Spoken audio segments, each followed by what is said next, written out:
Boa noite a todos. Vamos seguir aqui com mais um estudo pelo Espiritismo para Todos.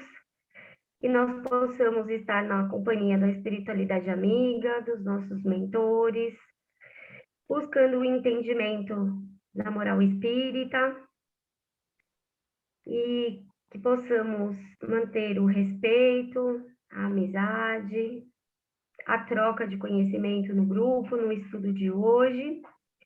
E nós estamos na página 360, os 25 itens do capítulo 8 de O Céu e o Inferno, princípios fundamentais da teoria moral espírita. Alguém quer ler para a gente seguir?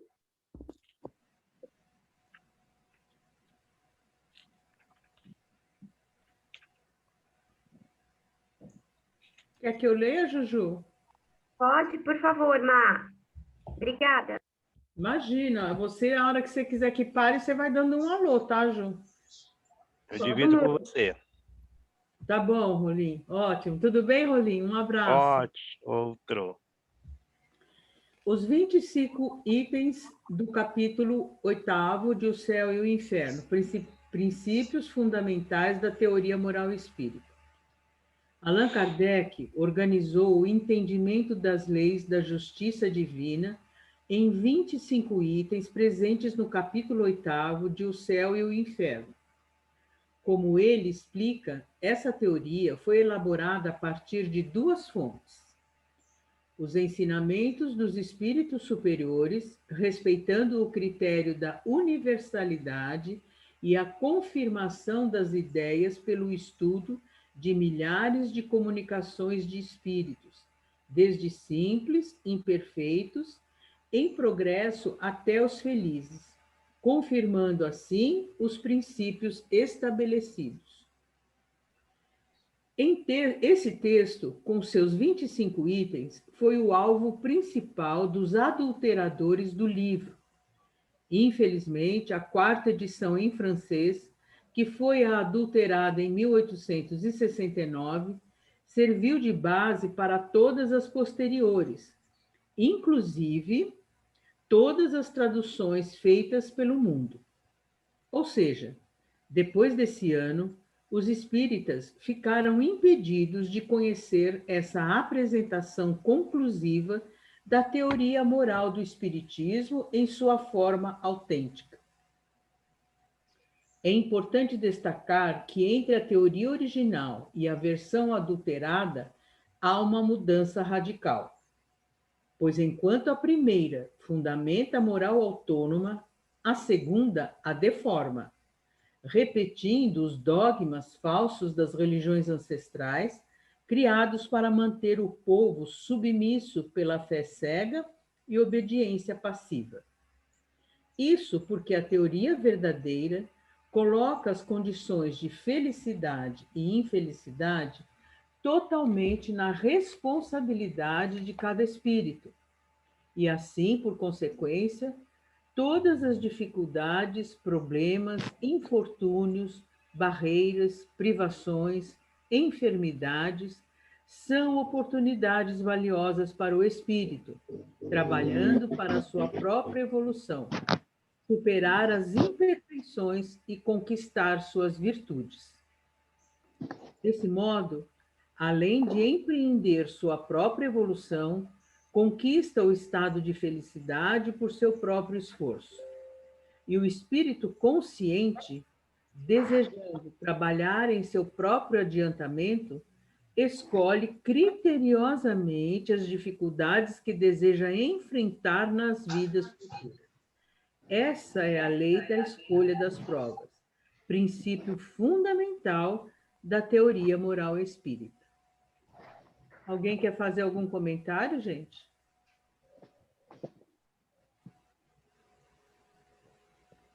Não? Podemos continuar? Eu só vou fazer uma observação em relação ao comecinho.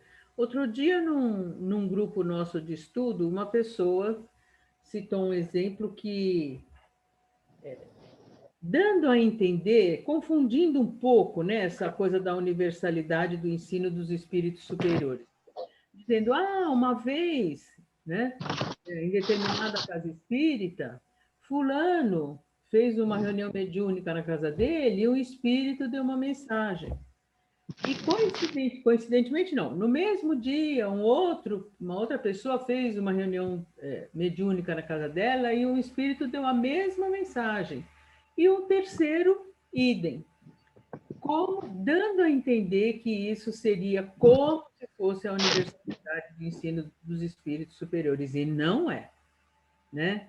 Não é. Então, a universalidade do ensino dos espíritos superiores se dá, primeiro, que a iniciativa é dos espíritos, né? E segundo, que não se compara a metodologia, essa metodologia que Kardec, né, utilizou, com o fato de 3 pessoas terem feito 3 reuniões mediúnicas e achar que a mesma mensagem foi dada, e isso é a universalidade do ensino dos espíritos superiores. Então, às vezes, a gente precisa tomar muito cuidado, né? Deixar bem claro para as pessoas, né?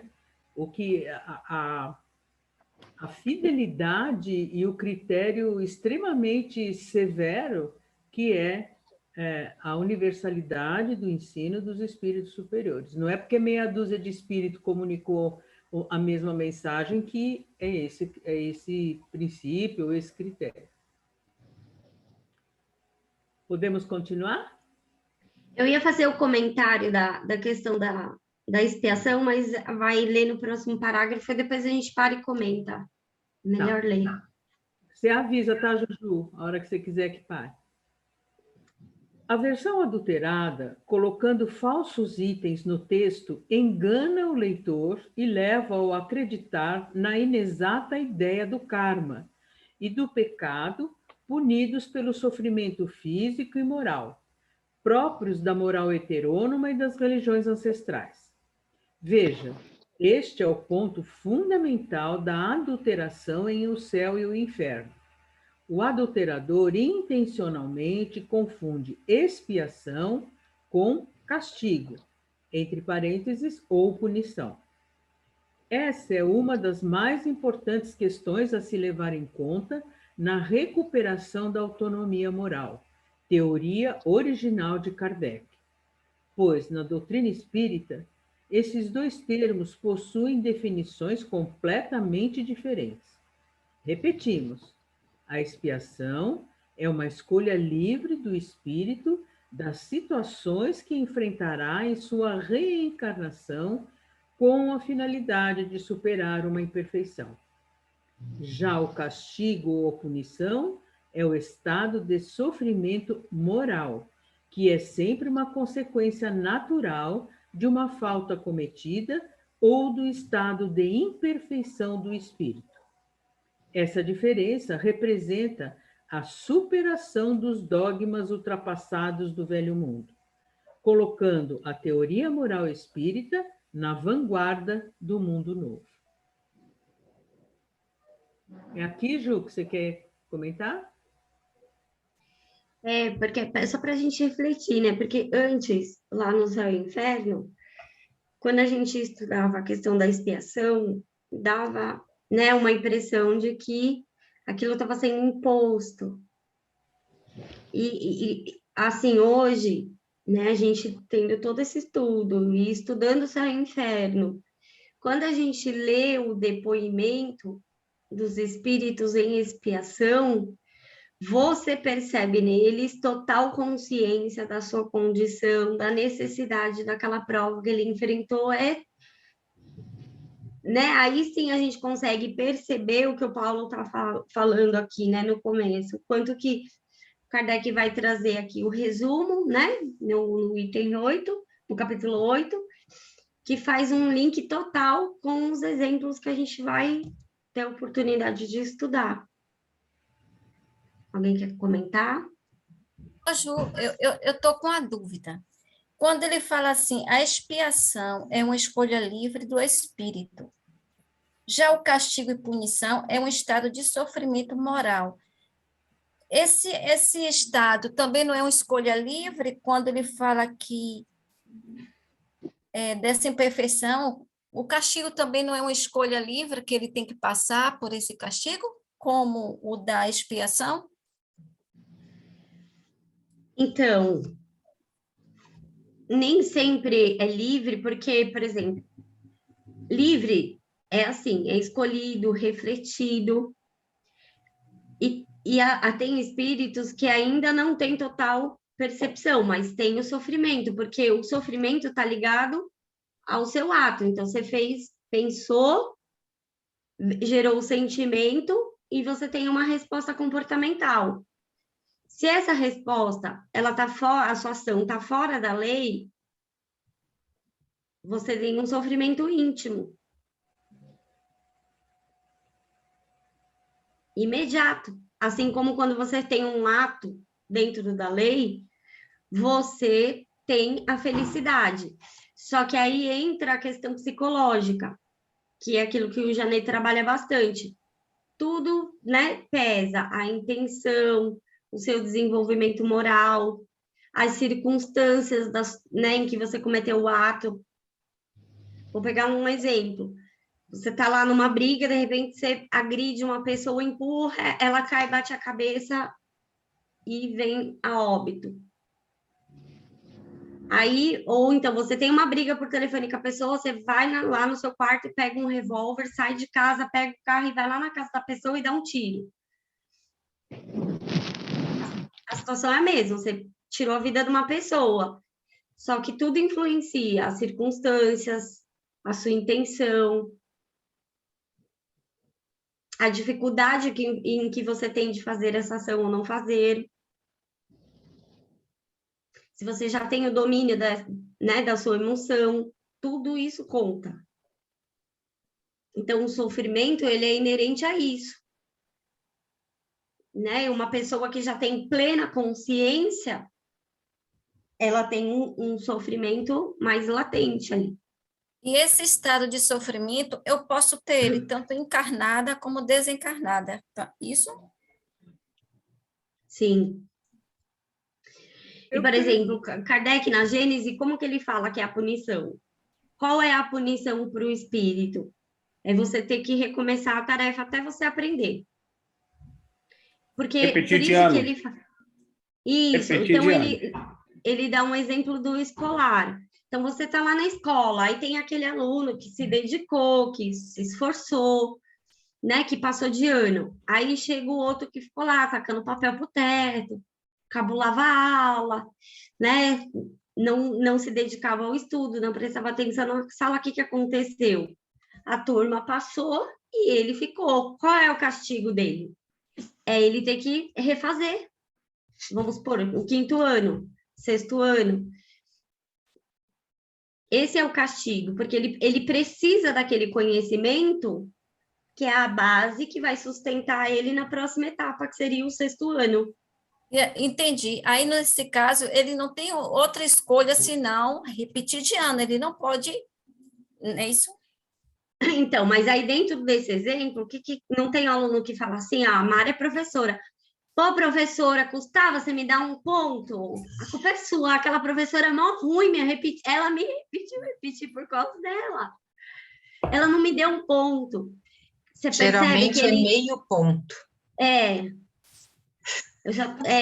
Pô, pro meio ponto, custa você me dar um trabalho? Então, ele associa, ele projeta a responsabilidade dele na professora. Ele percebe que ele não tem plena consciência, mas de qualquer forma ele vai ter que.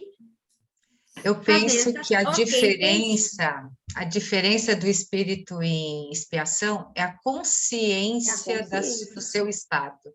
Ele já tem tamanha consciência que ele escolhe.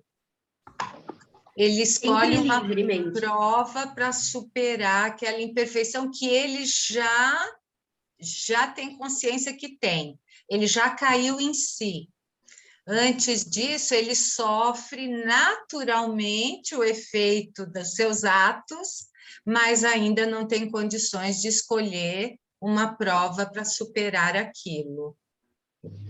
Eu gosto de chamar a atenção para um ponto que é o seguinte: essas provas, elas não são uma a uma. Existem dezenas delas acontecendo, nós estamos errando em vários lugares, nem todos viram imperfeição. Algumas eu descubro, talvez uma nessa vida, e aí eu posso corrigi-la. E quando você corrige, lembra? Arrependimento, expiação e reparação. Reparação. Você já está na virtude. Do que você sai escolhe o caminho do arrependimento, você no final dele está entrando na virtude já. Porque você já está consciente de tudo, já fez tudo certo, já reparou, está tudo resolvido. Entendeu? Porque Não o primeiro passo é o arrependimento. Justamente, mas o terceiro... Passo Mas eu estou falando, mas aí o terceiro já sai na virtude. Mas o ponto é, a gente tem várias coisas dessas, ou seja, enquanto eu me conscientizo, aquele sofrimento me acompanha, Tiroso. Eu lá no fundo, aquilo me incomoda, e eu não sei o que é, mas tem alguma coisa me incomodando, entendeu? Eu faço aquilo ali, mas eu não sei exatamente o que é naquilo que me incomoda. Toda vez que eu ajo daquela maneira, me incomoda. É porque eu ainda não tenho suficiente entendimento, não tenho razão suficiente, vamos dizer assim, entendimento da lei divina para poder me corrigir, fazer melhor. Talvez não seja um sofrimento muito grande, ou talvez seja uma coisa que está crescente. Né? Quer dizer, depende de cada um de nós em cada coisa que a gente faz. Né? Eu gosto de frisar isso, porque senão, não, eu fiz uma coisa...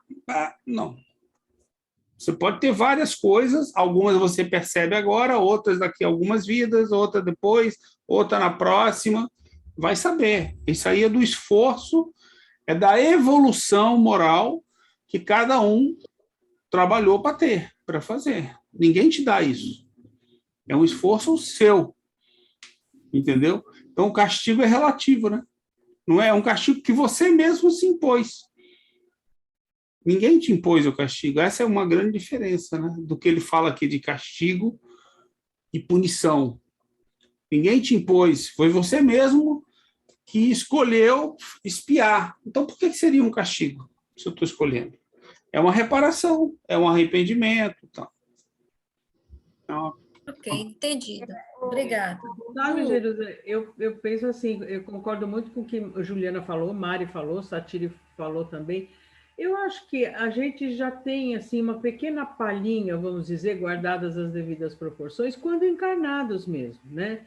Quantas vezes a gente não faz alguma coisa que depois a nossa consciência fica, puxa, eu não precisava ter falado desse jeito, eu me excedi, na realidade eu quis espizinhar a pessoa, eu fiquei com raiva, e aí a nossa consciência fica nos cobrando. Imagina na espiritualidade, que é como a Mari falou, que a nossa consciência amplia, né, muito mais de acordo com o nível, né, o grau de evolução que a gente está.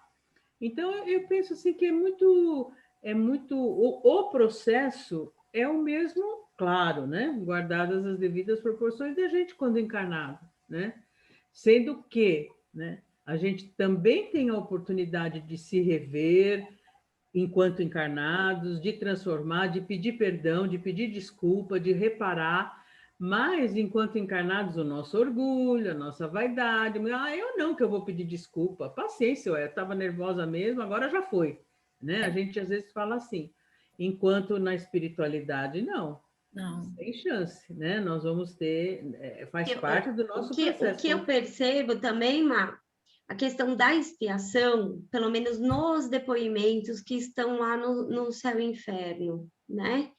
São depoimentos de espíritos que assim, os seus atos, as suas escolhas, né? Elas resvaleceram em várias pessoas.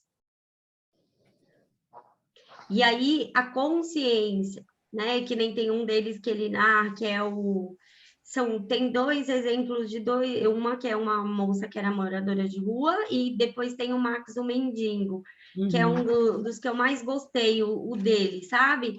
Então, ele fala que há um século e meio eu era um rico e poderoso senhor desta região, né? E aí ele vive naquela região como um mendigo, e por coincidência, eles chamam ele de...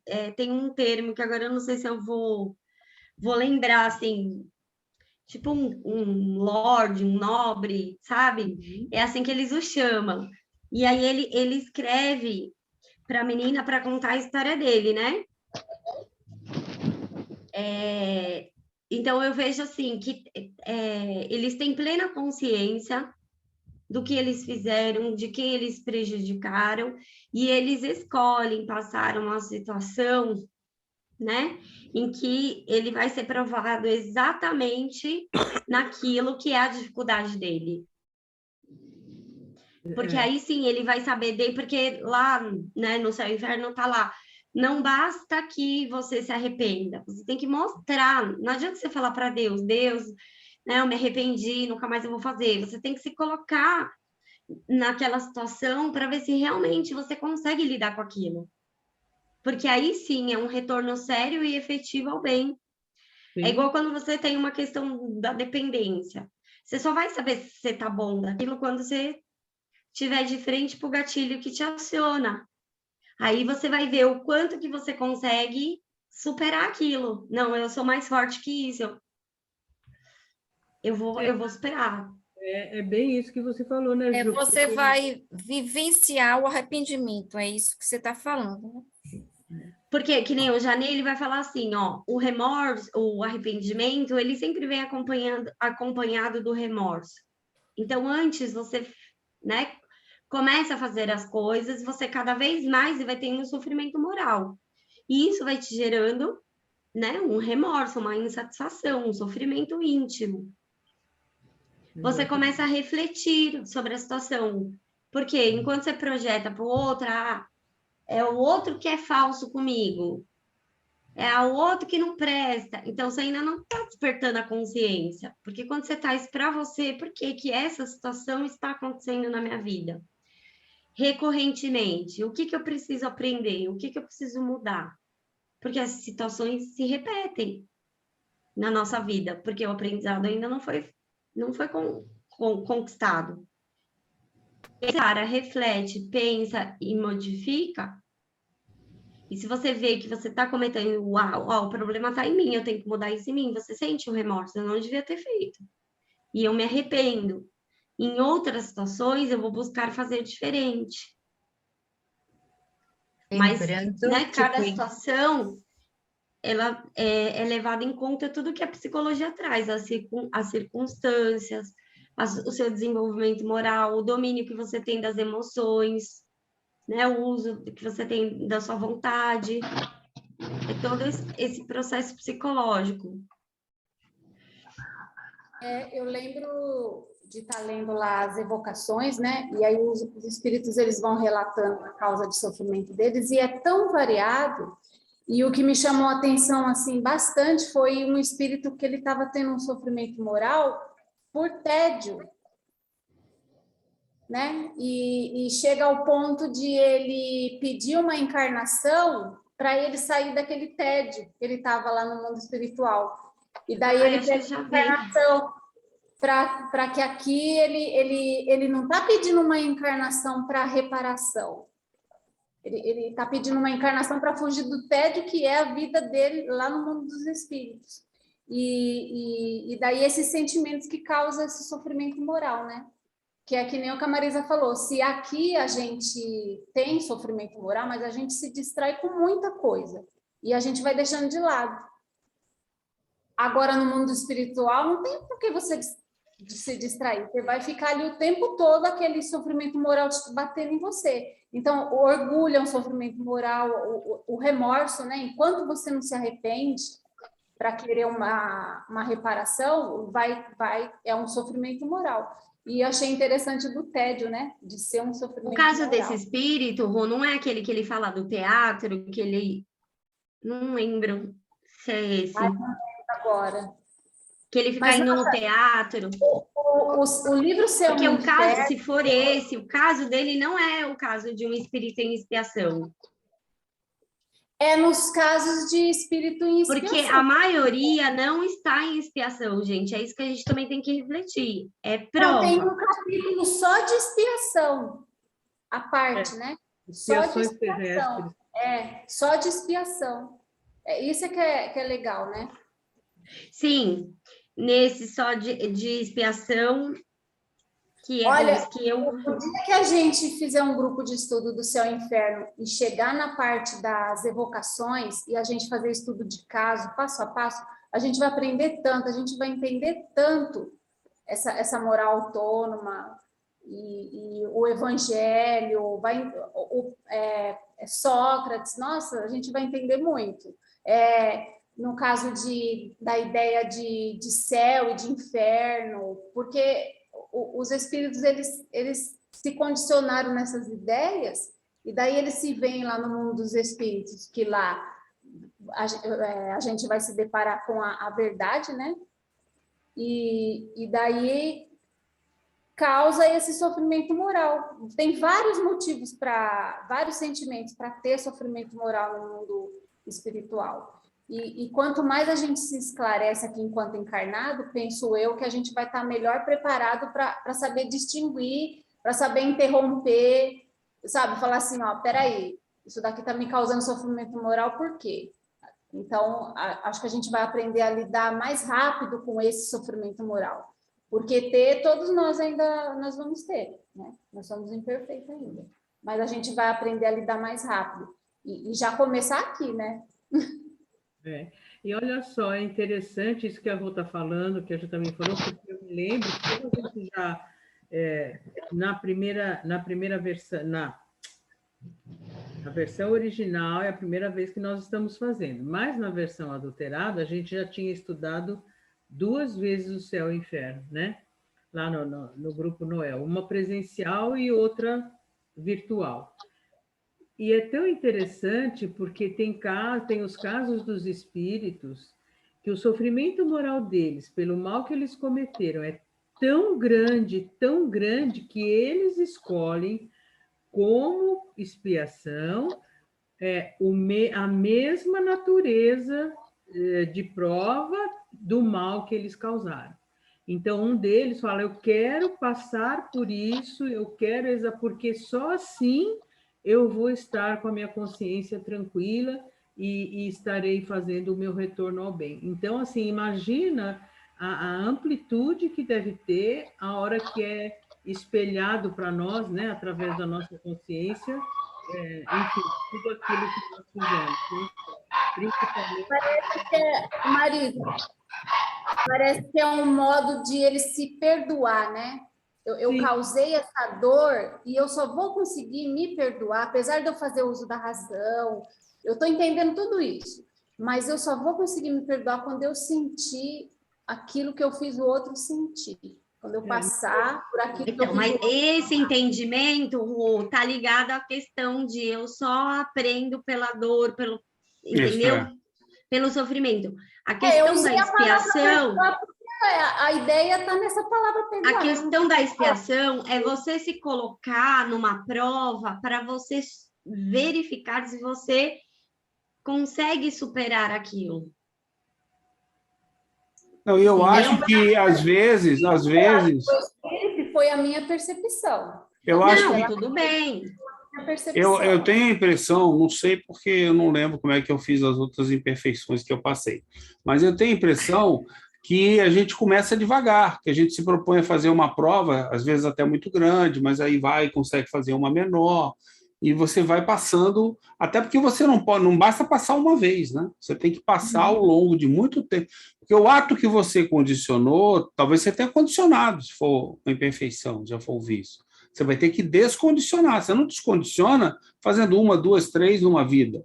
Você vai precisar de várias vidas, em várias coisas, e ligadas àquele tipo de prova que você escolheu, entendeu? Para trabalhar. Digamos, eu sou paciente, exceto com um irmão que eu tenho. Com ele eu não sou paciente. Eu consigo ser paciente com vocês, com meus outros irmãos, com minha mãe, com meus amigos. Com esse irmão eu não consigo. Então, a minha paciência é uma coisa que tem que ser trabalhada. Eu estou trabalhando com várias formas diferentes. Eu acho que esse é um bom exemplo, entendeu? Mas eu não consigo ser paciente em todas as situações. E eu não entendo, porque com ele me tira do sério muito rapidamente e eu perco a paciência. Eu ainda não sei quais são os pontos que ele, como diz, os gatilhos que ele dispara, que são os que me tornam uma pessoa irracional, entendeu? Emocional. Eu parto para a emoção, não é raiva, mas eu não consigo, ele mexe comigo, com as coisas que ele fala, né? Então, assim, eu pego muito esse exemplo, né, porque eu acho que é um exemplo fácil da gente ver. Você é paciente com todo mundo o tempo todo?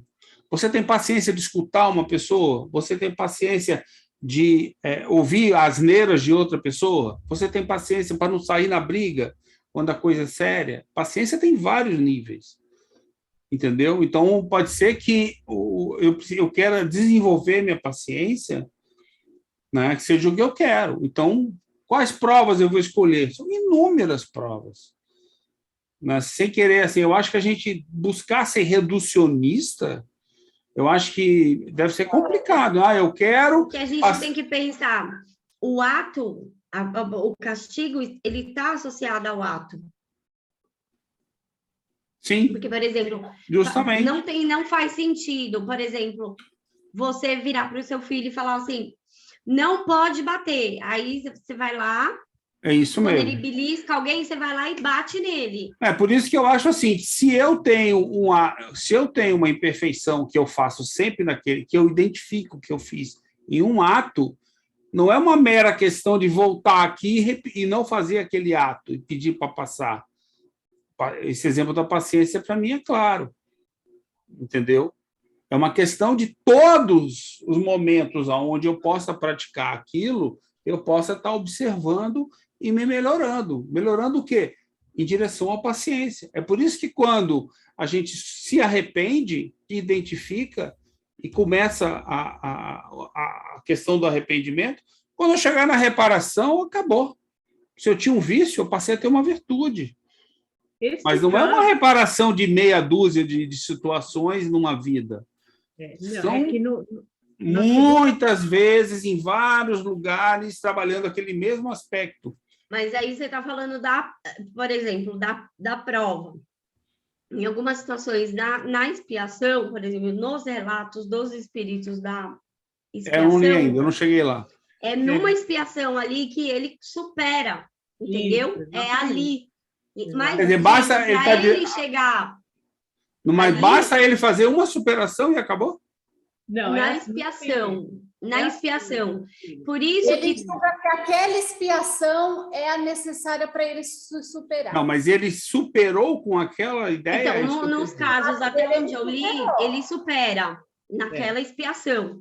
Mas, gente, aí é que tá. Ele já vem de um... Por exemplo, no Mendigo deve vir de várias, né? 150... que ele coloca aqui o tempo. Deixa eu ver se eu acho o tempo que ele coloca. Não é pouco tempo. Não, quer dizer que basta fazer um ato certo que eu estou corrigido. Vida boa. Estou torcendo. Um século e meio, aproximadamente, eu era um rico e poderoso senhor. Então, desde que ele desencarnou até o processo dele, na outra vida, vamos colocar aí 100 anos, mais ou menos. Ele refletiu, ele sentiu remorso, ele passou por tudo. E aí é o processo do que a Mari falou. Ele tinha consciência. No momento do desencarne dele, ele tem a plena lucidez do que ele errou, do que ele fez, do mal que ele causou. E aí ele pede para vivenciar umas circunstâncias que está associada ao ato. Mas aí, como ele consegue superar a expiação? Porque ele já tem plena consciência de tudo isso. É uma chavinha ali que vira. Mas essa chave não virou em uma encarnação, né? Porque, ele deve vir trabalhando isso antes. Mas a prova é diferente, porque toda vez que a gente, né, passa por um processo de reencarnação, você escolhe provas para se desenvolver. Não, eu não estou falando de prova. Eu estou falando assim, eu adquiri uma imperfeição. Basta que eu passe uma vez e resolver o problema? Não, eu estou falando da expiação, amigo. É diferente. Prova é uma coisa, expiação é outra. Ah, tá. Você está dizendo o seguinte, eu escolho... Mas a expiação não é escolha de provas? Sim, mas você vai escolher uma prova para superar aquela questão que você está cometendo. Eu vou escolher uma E a só. prova não necessariamente é uma só. Você escolhe situações, a família, mas o tipo dá de licença. trabalho. Justamente, então não é um ato, não é um ato. Eu também quero falar.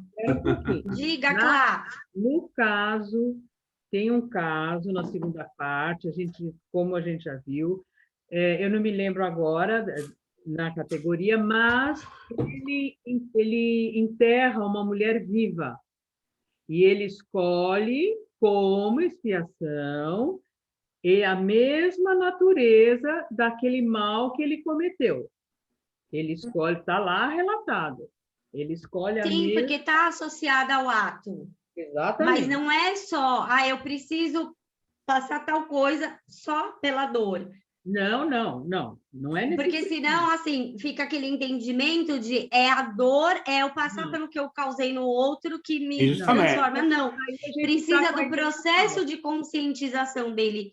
E ele sempre vai escolher uma prova que esteja relacionada ao ato dele, senão não faz sentido, gente. É que a gente vem de punições educativas da nossa infância que eram autoritárias e não necessariamente tinham a ver com ato. Eu mandei você chegar às 9, você chegou 9h10. Então, agora você vai ficar sem desenho. O que tem a ver o desenho com o horário? Nada. Amanhã você não vai sair. Vamos pôr um exemplo.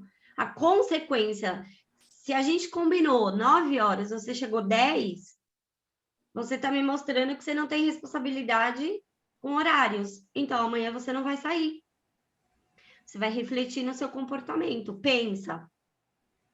E tem duas situações, Satiro, isso que você está falando.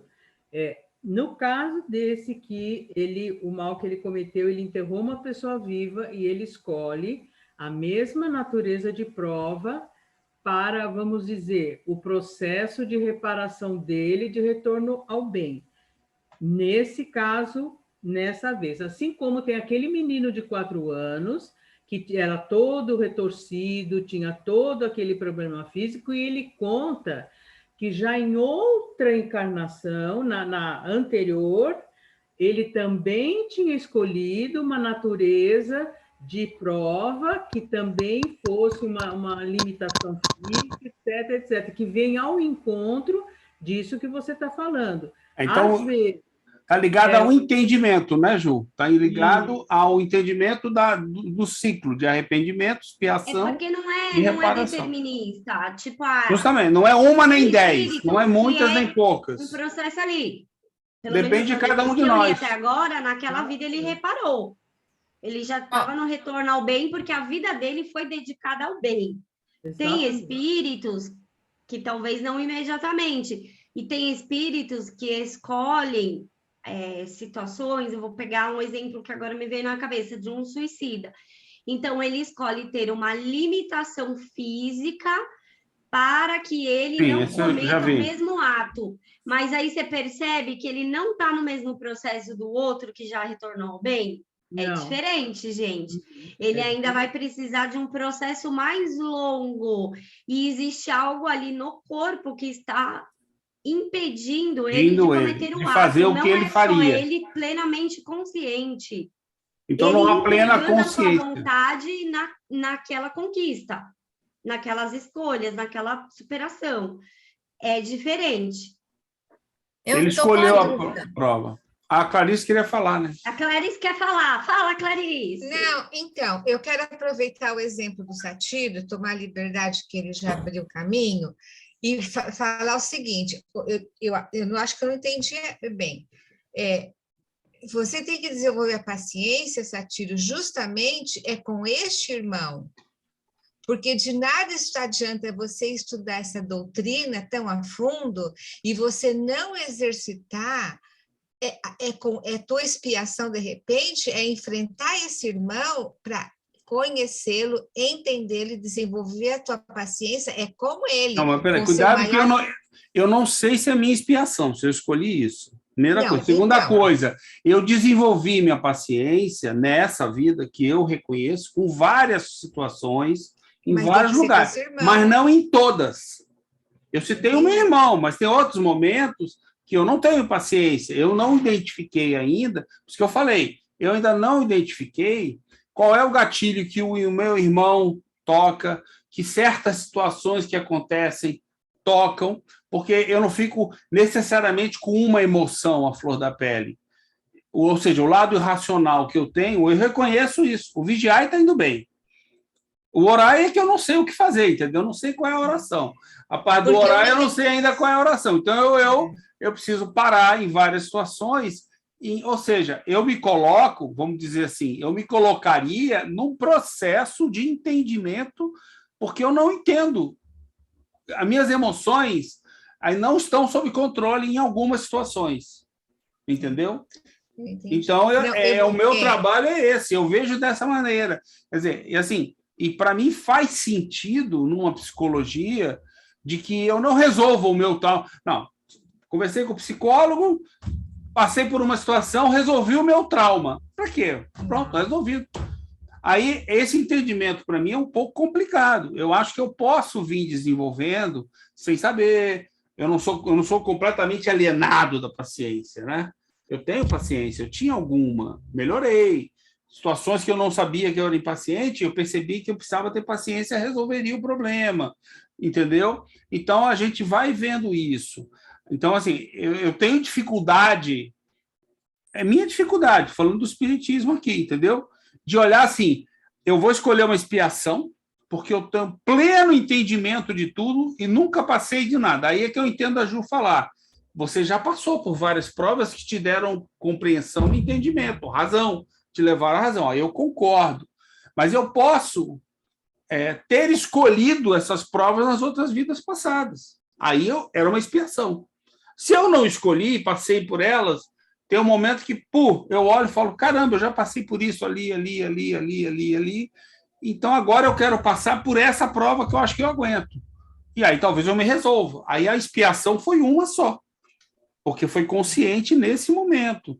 Foi claramente consciente. Agora, eu venho evoluindo no bem, né? Evoluindo no bem, imagino, por exemplo, vivendo as provas e superando elas, naturalmente.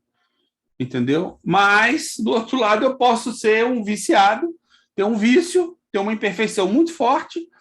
Aí é que eu quero ver resolver em uma vida. Eu não me vejo resolvendo em uma vida uma imperfeição muito forte que eu tenha. Eu não me vejo. Assim, mas a questão é mais complexa, amigo. Não é só... Porque, por exemplo, quando você tem a paciência com uma pessoa de fora, é diferente da paciência com seu pai, com a sua mãe, é diferente da paciência que você tem com seu filho. Justamente. Porque são relações diferentes. Você tem paciência com você mesmo?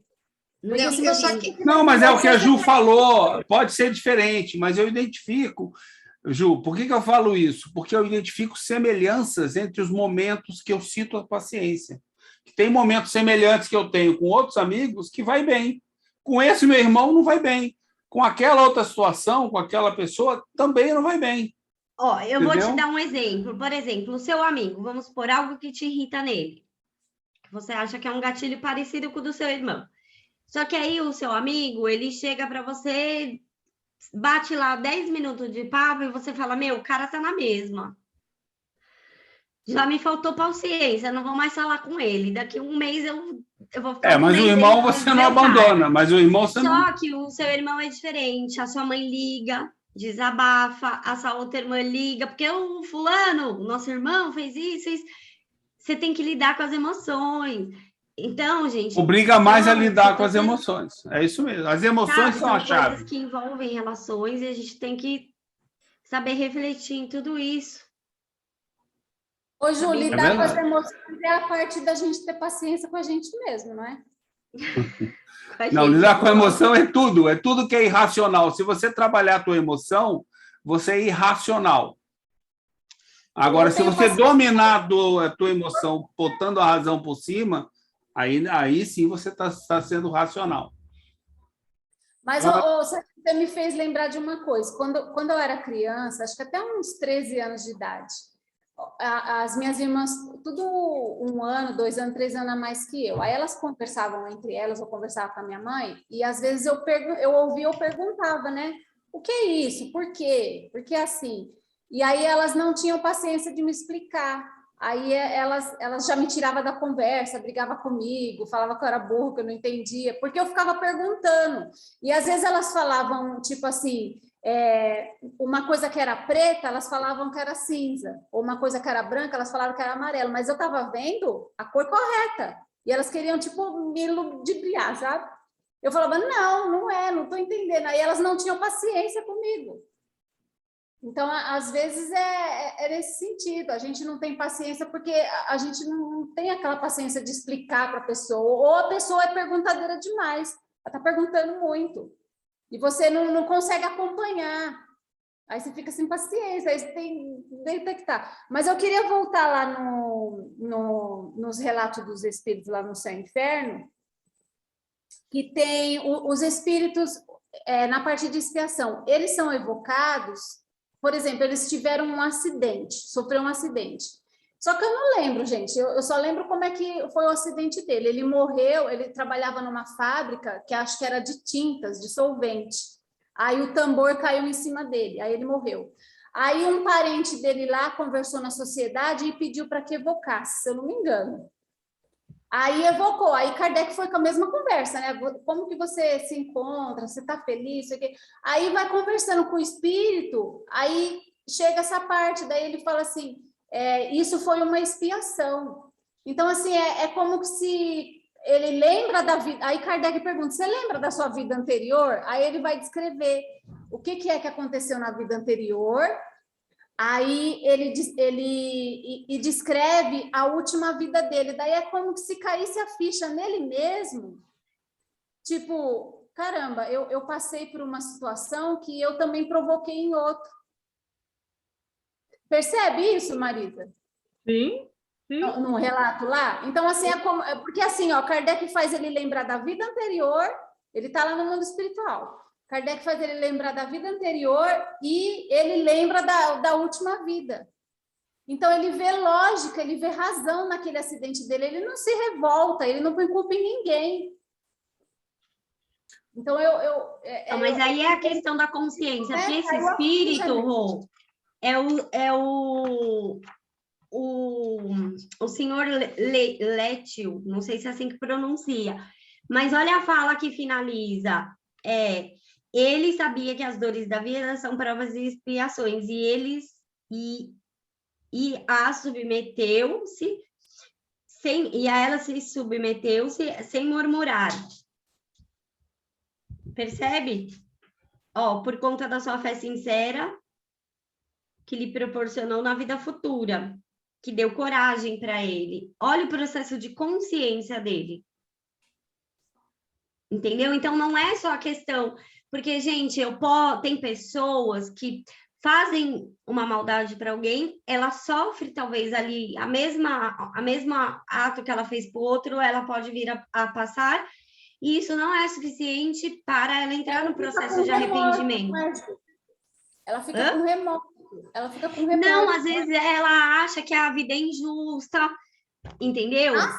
Ela entra num estado de revolta. Então, esse processo precisa passar pelas questões psicológicas, o remorso, o arrependimento, a escolha da prova e a reparação, a expiação e, por último, a reparação, porque a reparação é um retorno sério e efetivo ao bem.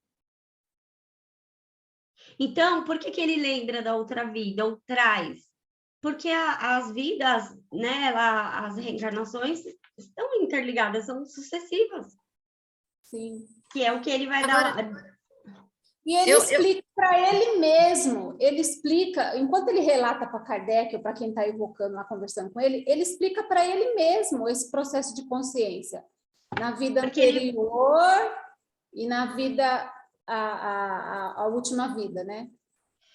Quando a gente vê os 25 itens, ele vai falar, as vidas sucessivas são sempre solidárias entre si, porque, gente, o ato, o castigo, a expiação, no caso, tem que estar associado ao ato. Ju, eu fiquei com a dúvida. Nesse exemplo que Marisa deu do rapaz que enterrou uma pessoa viva e ele queria passar por esse mesmo processo. No caso dele ser também enterrado vivo, alguém teria que cometer o mesmo ato que ele. É assim? Então, eu não sei, porque não, não necessariamente pode ser. Eu já vi um caso em que, por exemplo, ele estava num estado de letargia, acharam que ele estava morto e ele foi enterrado. Entendeu? Então, porque eu não sei qual que é o exemplo que a Má trouxe, mas a gente vai chegar nos exemplos. Sim. Tá. Porque pode ter esse caso. Porque, assim, na minha cabeça, soa como a lei de talião, né? Ah, você fez isso, você também vai passar a mesma coisa. E, às vezes, a pessoa passa pela mesma coisa, como você acabou de dizer, e não aprende. Então, mas aí é que tá. Quando o Kardec vai trabalhar a questão da lei de talião, tipo, você acredita que você muda o outro pela coerção física, pelo castigo físico. E o Espiritismo vem trazer a moral da liberdade, não é pela coerção física e nem pelo sofrimento físico. O sofrimento ele é moral e inerente à falta cometida e inerente ao grau de adiantamento ou desenvolvimento do espírito, entendeu? Porque, assim, se eu na outra reencarnação, eu matei bastante, então eu quero voltar nessa reencarnação que eu quero ser assassinada. Então, para que eu seja assassinada, tem que haver um assassino. Não, Jerusa, com certeza. Não é assim? Não, porque aí não teria lógica isso, né? É que eu não estou lembrando dele agora e também para eu voltar lá, como, né? Mas a gente vai. Mas a gente vai estudar os exemplos. Mas o que a gente tem que ter claro é a questão da liberdade. Não é pela coerção e pelos castigos físicos que o espírito aprende. Quando ele age fora da lei, é uma consequência natural, um sofrimento íntimo. E quando ele escolhe, né, vivenciar uma prova, essa prova está associada ao ato, porque é onde ele quer se colocar em prova. Eu superei ou não superei? Eu consigo ou não lidar com essa questão? Se ele não superar, ele vai ter uma nova oportunidade. E, né, que tem no caso de um suicídio, já era a 4ª vez que ele cometia o suicídio. E ele já estava pedindo uma outra oportunidade. Então, não é pela coerção, é pela liberdade, é pelo processo de consciência desse espírito, de entendimento, de compreensão, que daí ele vivencia a escolha da prova, a expiação. Diga. Eu tenho, Jerusa, eu só não vou afirmar com 100%, mas eu tenho praticamente certeza que é isso que Juliana falou. Se agora que eu estou lembrando, que ele acaba tendo uma catalepsia. Então, na realidade, né? Porque não existe essa relação. Quando eu escolho uma natureza de prova semelhante ou igual ao mal que eu cometi, não é pela dor, não é pelo fato do meu processo de retorno ao bem ser esse pela minha livre escolha. Com certeza, se eu não me engano, é exatamente isso que a Juliana falou. Acho que ele tem uma catalepsia, porque não pode ter jamais essa relação, porque não seria lógico. Exato. Entendi, obrigada. Nada. Vamos voltar, gente? Vamos seguir? Qual foi? O Rolim falou que queria ler também, né? Não sei nem que oração. Cadê ele? Acho que ele não está aqui, não. Não? Então, eu vou continuar. Se alguém quiser ler, fica só a falar, tá, gente? A Sandra quer. Ela tá brincando de rato aí que eu tô vendo. É rato? Gente, ela parece um cachorro. Ela pega o rato e traz aqui na mesa para mim. Daí eu jogo o rato, ela traz o rato na mesa. Belezinha. Tu quer ler, Sandra? Quero, só que eu não sei que página que tá, você me fala? Tá na 361. Qual parágrafo?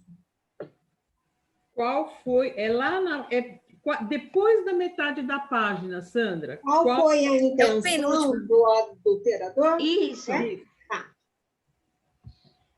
Qual foi a intenção do adulterador ao confundir expiação com castigo? Por meio desse artifício, a Terra deixa de ser uma escola de aplicação e se torna uma casa prisional de correção. As atribulações da vida deixam de ser oportunidade para a evolução do espírito e se tornam atos de condenação de um Deus vingador. A expiação deixaria de ser uma escolha livre, intencional, consciente, como a definiu Kardec, e se tornaria um suplício utilizado por Deus para tornar suas criaturas submissas. Ou seja, um retorno às velhas e falsas ideias heterônomas do clero, que deseja subjugar as massas pela fé cega e pela obediência passiva. Tudo isso é o que desejam os adulteradores das obras de Allan Kardec: aprisionar e manter na ignorância aqueles que buscam o espiritismo justamente por ser a doutrina da liberdade. A doutrina espírita, inovando ao propor a autonomia intelecto-moral como lei natural, é libertadora, pois faz compreender que tanto a superação dos sofrimentos quanto a conquista da felicidade futura estão nas mãos de cada espírito, que somente por suas escolhas e seu esforço poderá alcançá-las. Por isso, os espíritos superiores são autônomos, agem pela força de sua própria responsabilidade, conscientes e felizes da condição que alcançaram por seu próprio trabalho em si mesmos. Trabalham na harmonia universal de acordo com o grau evolutivo alcançado. Não precisam submeter-se às ordens, pois sabem o que devem cumprir e agem em grupo de forma solidária. Não estão submetidos a nenhuma hierarquia, senão a natural escala evolutiva. E, por fim, admiram a Deus, reconhecem sua grandiosa sabedoria representada pelas leis naturais que criou. Sentem uma felicidade que representa sua soberana providência e acolhimento em relação às suas criaturas. Jamais o temem, pois essa atitude é primitiva, fruto dos instintos animais e superada pelo entendimento. E o Espiritismo demonstra que essa condição será conquistada por todos os espíritos, sem exceção, pois essa é a consequência natural de seu processo evolutivo. Essa é a meta, e devemos fazer dessa condição dos espíritos superiores o exemplo a seguir para construirmos uma sociedade solidária, feliz e em paz. Em verdade, quando a expiação é bem compreendida como escolha do espírito que deseja superar suas imperfeições, compreende-se que as dificuldades enfrentadas na vida material são sempre neutras. O que difere o bem do mal é como o espírito age e reage diante da situação que enfrenta. E o agir errado somente pode ser considerado uma falta se o espírito estiver consciente de que está agindo mal. A responsabilidade moral, como Kardec explica nesse capítulo, é variável, proporcional ao grau de inteligência e livre-arbítrio que o espírito já conquistou. Quando o espírito comete uma falta, sabendo que ela é errada, sentirá, em virtude de uma consequência natural, o sofrimento moral. Esse sofrimento difere da dor física, que é fisiológica, pois é um estado íntimo da alma. Caso o espírito repita essa falta, criando, pelo condicionamento, um vício ou imperfeição, o estado de sofrimento moral passará a ser constante, esteja o espírito encarnado ou desencarnado. Enquanto este não se arrepender, Esse sofrimento moral, que Kardec vai chamar de castigo ou punição, vai parecer-lhe eterno. O espírito imperfeito acredita ilusoriamente que esse espírito é um castigo deliberado de Deus, achando que o Criador o persegue onde vá. Quando morre, acha que está no inferno, pois, condicionado pela vida material, a qual se apega, imagina que seu sofrimento está sendo causado pelo lugar onde se encontra.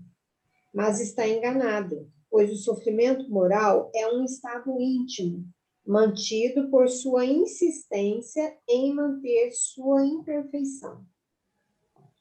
Enquanto o espírito resiste a assumir a responsabilidade por suas escolhas, ele continuará sofrendo, criando a ilusão de que suas penas são eternas.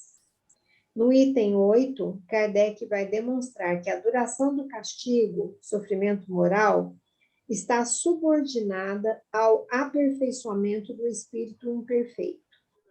Mas esse aperfeiçoamento só pode ocorrer por escolha, interesse sincero e pelos esforços do próprio espírito. E o instrumento que terá para conseguir superar sua imperfeição será pela lei da escolha das provas.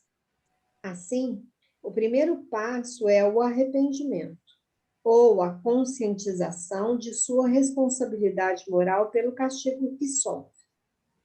Essa teoria demonstra toda a bondade da lei divina, pois, assim que se manifestam nele as primeiras luzes do arrependimento, Deus o faz entrever a esperança.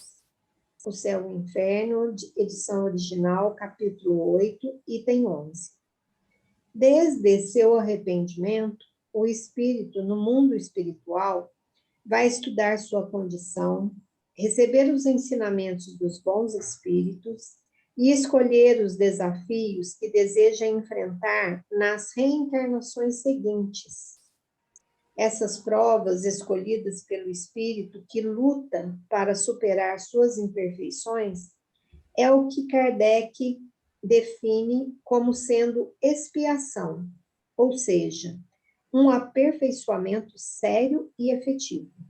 Por fim, nesse esforço para superar suas imperfeições, o espírito, ao mesmo tempo, está conquistando virtudes e desenvolvendo suas faculdades, razão, vontade e imaginação. Portanto, os desafios da vida, problemas, infortúnios, barreiras, privações, enfermidades, quando são escolhidos como expiação, servem como meio de superação das imperfeições. Mas quando o espírito aproveita essa oportunidade de forma séria e efetiva, esse desafio também é uma prova, por meio da qual ele conquista suas virtudes. Desse modo, a reparação é uma consequência do bom aproveitamento das expiações, sendo representada pelo retorno sincero ao bem. Evidem, item 8. Considerando essa explicação, fica fácil compreender que o sofrimento moral, castigo, punição ou pena, é uma sensação temporária do espírito, cuja cessação está subordinada ao arrependimento, à expiação e à reparação. Desse modo, depende somente da livre vontade do indivíduo.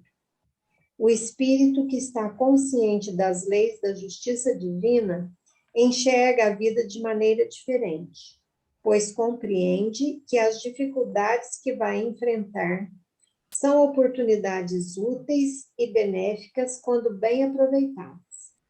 Mas quando está encarnado na vida material, se ainda não estiver consciente, lastima as dificuldades como se fosse má sorte. Ou, se acredita nos falsos dogmas, pensa que os desafios da vida são castigos de Deus.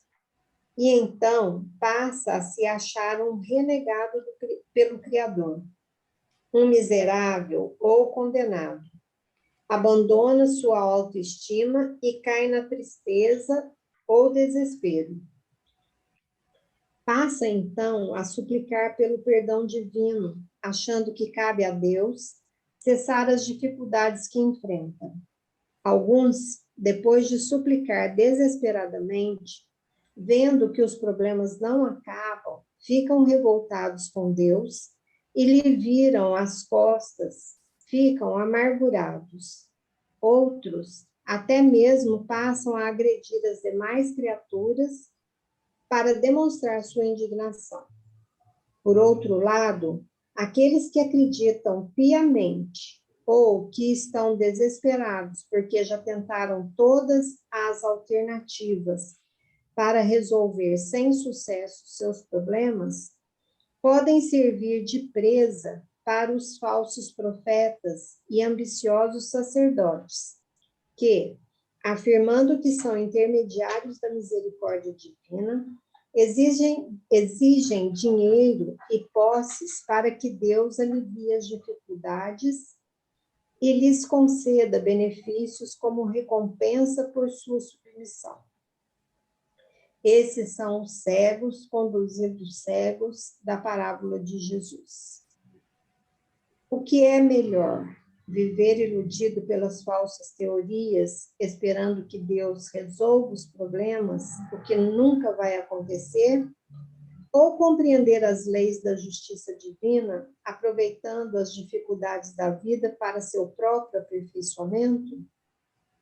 É exatamente com a lucidez dessa resposta que o Espiritismo vem oferecer sua consolação aos aflitos deste mundo.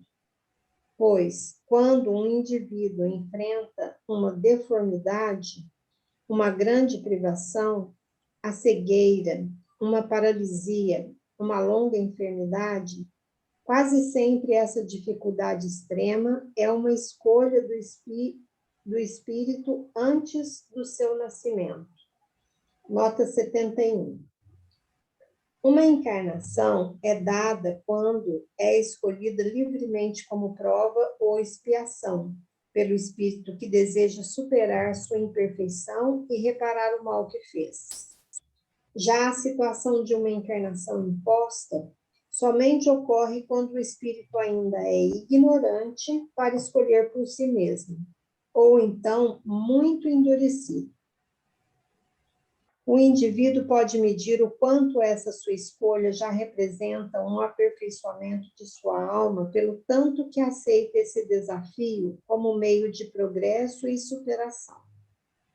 Todo ato bom que praticar nesse esforço lhe trará um sentimento de felicidade, de tal modo que o espírito em evolução, quando está vivendo uma vida dessas de grandes provações, apesar das extremas dificuldades externas, permanece feliz em seu íntimo.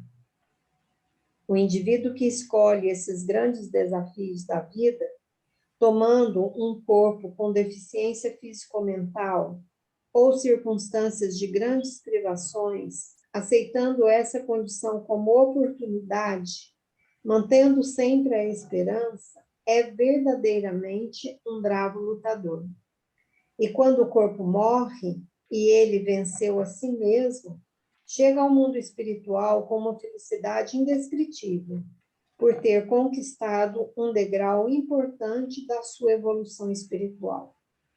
É preciso ter muita coragem moral para escolher uma vida valorosa como essa. Normalmente, também é um desafio importante para aqueles que escolhem reencarnar junto com essas criaturas corajosas, para ficar ao lado delas como acompanhantes, cuidadores, pais presentes, secundando essa importante tarefa.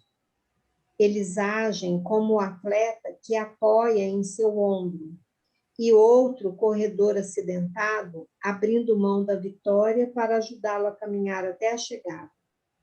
Essa vitória é maior simbolicamente do que a daquele que cruzou a linha em primeiro lugar. Não dá para imaginar a felicidade que sentem aqueles que enfrentam juntos as dificuldades da vida e depois se encontram no mundo espiritual que os recebe em festa.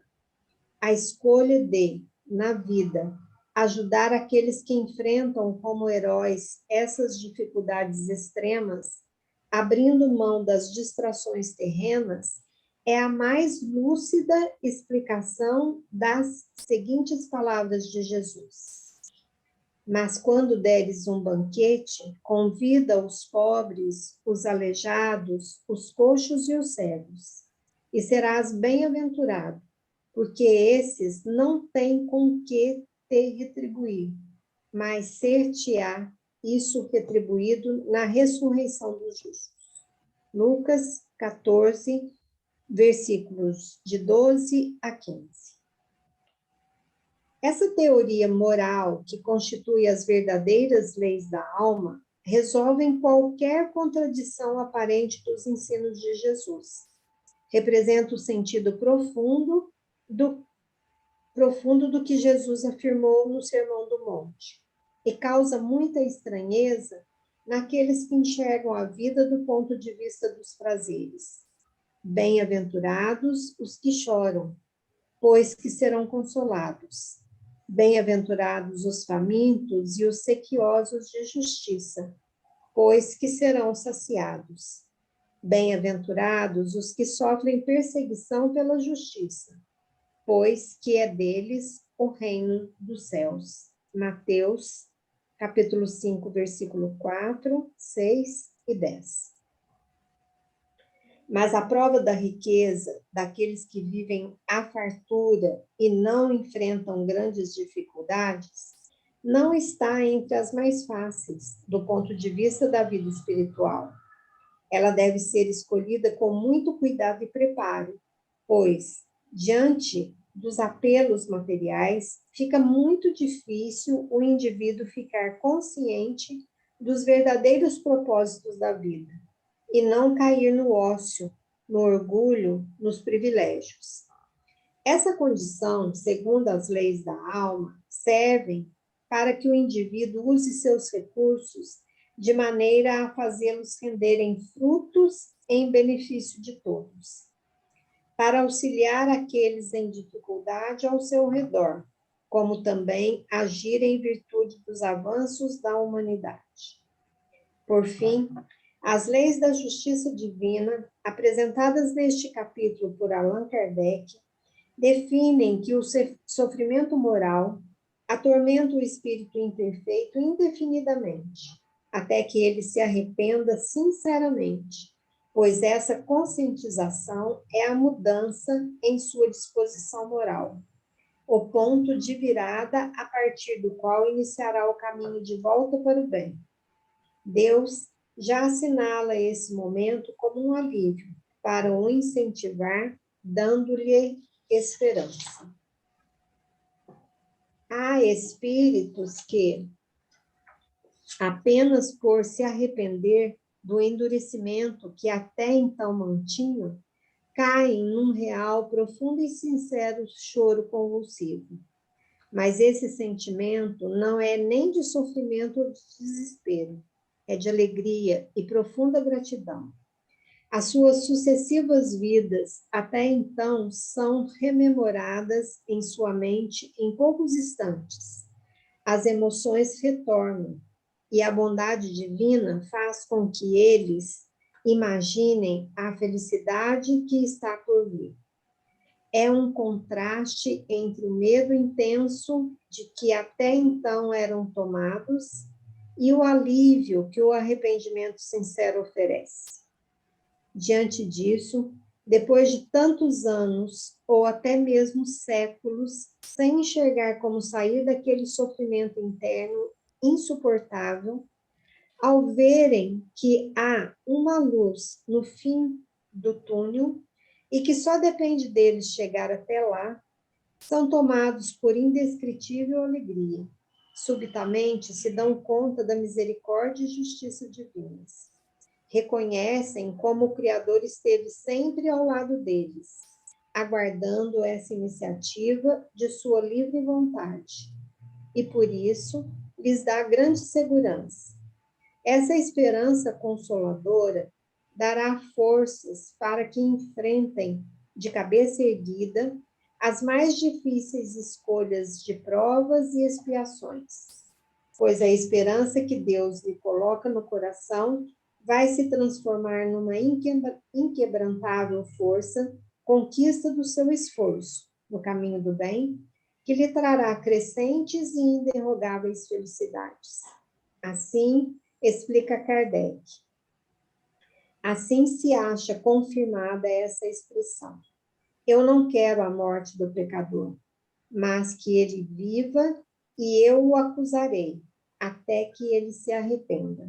O Céu e o Inferno, edição original, capítulo 8, item 8. Se o ímpio faz penitência de todos os pecados que cometeu, se ele guarda todos os meus preceitos e age segundo a equidade e a justiça, ele certamente viverá e não morrerá. Eu não me lembrarei mais das iniquidades que ele tenha cometido. Ele viverá nas obras de justiça que terá feito. Quero eu a morte do ímpio. Quero eu a morte do ímpio, diz o Senhor, Deus. Eu não quero antes que ele se converta, retire-se do mau caminho e viva. Ezequiel 18, 21, 23, 33, 11. Só um momentinho. Eu queria voltar aqui na nota que fala da expiação, né? A expiação, ela serve para superar uma imperfeição e reparar o mal que fez. Então, quando eu falei daquele caso que o espírito, na encarnação, sofreu um acidente, e daí ele é evocado e ele lembra da reencarnação anterior e lembra da última. Então, eu percebo que ele está nessa situação de... ele pediu uma expiação para reparar o mal que ele fez. Que ele entende que é um mal que ele fez em outra reencarnação que ele teve. Que pode ter sido a anterior, ou pode ter sido outras e outras atrás. Então a expiação, ela serve para superar a imperfeição e para reparar o mal que se fez. Então, quando eu falei assim, o espírito, ele não se revolta, ele sofreu um acidente e ele não se revolta, ele não foi culpa em ninguém. Ele aceita. Aí ele lembra da vida anterior dele e vê que ele cometeu algum mal e ele mesmo analisa que é um mal, que aquele mal que ele sofreu, que pode ser uma reparação do mal que ele causou a outro. Então, mas a reparação, Rô, é o retorno sério e efetivo ao bem. A reparação não é o sofrimento daquilo só do que você causou, que é toda a questão que a gente já debateu. Porque para ele parar entendeu? É quando você... a reparação é um retorno sério e efetivo ao bem. E aí, isso vai passar por vários exemplos de espíritos que escolheram vivenciar atos semelhantes ao que causaram, porque está associado. E todas as encarnações, elas são sucessivas. Que é que está lá nos exemplos, elas têm ligação. Sim. E a gente tem consciência. Sim, quando eu li esse caso, eu também pensei nisso que a Jerusa falou, de lei de talião. Eu fiz isso, eu vou sofrer isso, porque é assim que eu vou reparar, que eu vou me perdoar, que Deus vai me perdoar e tudo mais.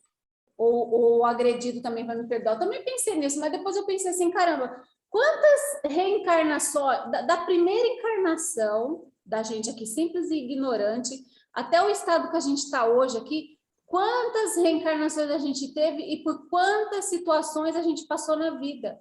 Quantos atos a gente cometeu? Quantos erros e acertos? Então, aconteceu esse acidente comigo? Aí eu busco lá nas minhas vidas anteriores e falo assim, não, isso não é injusto, é justo. É justo, porque eu vejo que eu estou reparando o mal que eu cometi. Eu entendo assim, né? Porque assim, eu Mas posso é o que a ler gente- novamente esse relato do Espírito, porque eu li, é a primeira vez que eu leio o livro original de Kardec, do começo ao fim. Porque eu li 2 vezes, mas era o outro adulterado, eu não entendia nada. Pode ser que daqui a algum tempo eu leia novamente e eu tenha outro entendimento desse relato do Espírito. É que a gente não pode pegar um depoimento e colocar como se fosse assim com todos, entendeu? Porque não é determinista. Até mesmo porque a gente precisa entender, e eu entendi isso quando eu li todos os relatos dos espíritos que está lá, que a sociedade espírita evoca, cada caso é um caso. Não é igual a gente pegar e falar assim, então tudo é assim, que é o que acontece nas obras mediúnicas. A gente lê ou lia e fala, então é assim, na vida espiritual é assim, é para todo mundo, é tudo igual, e não é. Cada caso é um caso, é como a gente aqui, ó. Cada um vai ter um sentimento e um entendimento e uma percepção de uma situação que visualiza ou que passa. Cada um vai ter um. Porque é de acordo com a sua evolução, né? É de acordo com o seu desenvolvimento intelectual e moral. É único, né? Mas eu vejo que quando a gente lê esses relatos, a gente vê a justiça e a bondade de Deus o tempo todo. A gente vê a justiça e a bondade de Deus e a liberdade que cada um de nós tem, que é a autonomia. Em cada relato desse. É o que eu percebi mais. A gente vai parar aqui, ó, na página 366, nesse parágrafo aqui, tá? Somente parte dos espíritos, entre as infinitas trajetórias que podem escolher, desenvolvem perfeições de maior porte, tá? Certo? E aí ele vai continuar.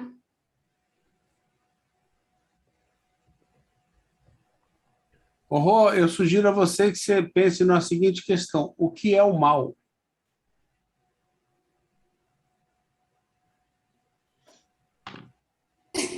Tem várias respostas. Então, eu estou sugerindo a você que... Uma delas é o mal não é o mal.